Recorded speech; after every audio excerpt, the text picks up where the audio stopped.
कैंसी भी भाषार व्याकरण और लेखबार ढांचा हमेशा बदलुसी। कोसली भाषार व्याकरण भी हेन्ता गोटे विवर्तन धारे बहुचे बोले भूल नहीं हुए।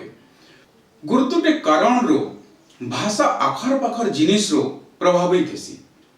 विशेष करी कैसे गुटे के जुड़े जिनिस के कारक आन बोली कही नहीं हुए। जेंता व्यापार बणिज ब्याह बर्पण सांस्कृतिक लेन देन एंड गुरुत्व कारण माने अच्छे जेंटा गोटे भाषा के प्रभावित करसी। गोटे भाषा ती आर गोटे भाषा शब्द मिसी चलसी और भाषा माने केते केते बेले जे निजर निजर भितरे शब्दर लेन देन करसन बड़ा कठिन है कहवाटा। गोटे भाषा एकदम शुद्ध ऐसा चलवाटा कठिन है और बोधे कैंसी भाषा आज का ये दुनिया थी तार शुद्ध रूप थी नहीं चल पा। मुई जेन शुद्ध कथा कहूचे से न मोर इस शुद्ध भाषार अर्थ कणा भी कहबा जरूरी भावुचे। मन करो गोटे अंचल न 10टा गाँव अच्छे और से 10खण गाँ थी 10टा जातिर लोक रहसन और से अंचल न अ बोली गोटे भाषा व्यवहार करसन।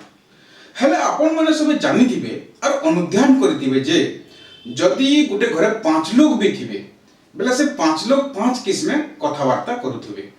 केबे भी सब लोकर कथबार्ता हेबार ढांचा समान नुहे। किस भाषा के व्यवहार करबार तरीका समान नुहे। ई भाषार व्यवहार करबार भिन्नता नुही गोटे भाषा भितरे भी सामान्य सामान्य हल्का फुल्का फरक रहसी।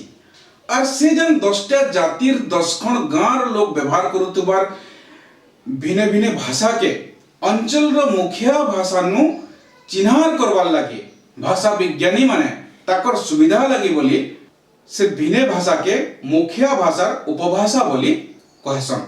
हेले प्रकृत रे उपभाषा बोली हंता किछि नहीं न। हे 10खण गाँव 10टा जातिर भाषा भी गोटे गोटे भाषा आन किंतु भाषा विज्ञान सुविधा लगी मुखिया भाषा और उपभाषा बोली धरी निया जासी। कारण से 10खण गाँव 10 जातिर लोक र भाषार भितरे तालमेल और संपर्क अच्छे बोली नहले प्रकृत रे और भाषा होचे हे 10खण गाँव और 10 जातिर मिश्री भाषा। और से 10खण गाँव थी फिर अलग अलग कुटुंब अछन से अलग अलग कुटुंब रो भाषा भी चिंता कले अलगा से कुटुंब मनकर भितरे भी तो अलग अलग लोक अछन सेमनकर भाषा भी तो अलगा। तो कैंसी भाषा एकदम शुद्ध बोली कही पारमा के मोर कहबार माने गोटे भाषा रे परत परत हिकरी शब्द माने मिश्री हिकरी थिसी पूरा पूरी एका शब्द की एका ढांचा रे कथावार्ता गोटे घरे गान की अंचल न नहीं मिली। ई कथा के आप टिके सफा कर देसी। आमर अंचल जेभू अच्छे से दिन इन जे भी हो किछि लोग रहुतुले से माने ताकर दरकार बेले कथावार्ता भी होतुले से माने कथावार्ता हेला बेल के जाना गोटे भाषाटे व्यवहार करुतुले। फिर आमर अंचल के भिन्न भिन्न समयाती लोग शासन करिछन। नल नाग सरवपुरिया चोल गंग सोम कालचुरी चौगान मराठा इंग्रेज इत्यादि इत्यादि शासक माने बाहर भी आइछन। बाहर लोग ताकर संगे ताकर भाषा आनिछन। इनर लोग संगे कथाबार्ता लेन देन कला बेल के से भाषा आमर भाषा मिसी छी। मनुष्य बड़ा सुविधावादी ताहा के जेंटा सुविधा लागसी हेडा करसी। मन कर हे समय रे गुटे फुका व्यापारी विदेशी सैन्य मान को फुका बिकुतुवा बेले कहूतुवा एक फुका 5 रुपीज से फुका बिकला बेल के व्याकरण देखबा कि तार व्यापार एभर उदाहरण टे दउछे। आमर आड़के राजस्थानी माने मैट बुहा ट्रैक्टर और जेसीबी धरी करी आयसन।